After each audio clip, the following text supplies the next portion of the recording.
இந்திரனின் சாபம் தவிர்த்து வெள்ளை யானை சாபம் தீர்த்து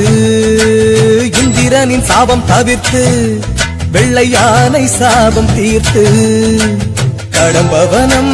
மதுரையானது மதுரையானது பாண்டியனின் மகளாய் உமாதேவி தடாதகையாய் அவதாரம் செய்து சௌந்தர பாண்டியனை அன்னையை மணம் முடித்து வெள்ளியம்பல திருநடனம் புரிந்து குண்டோதரனுக்கு அன்னமிட்டது அன்னக்குழியும் வைகையும் அழைத்து அருளியது அனைவருக்கும் நினைவில் வரும் ஆனந்தம் பொதுவில் தரும் அளவாய் அழகன் என்றார்.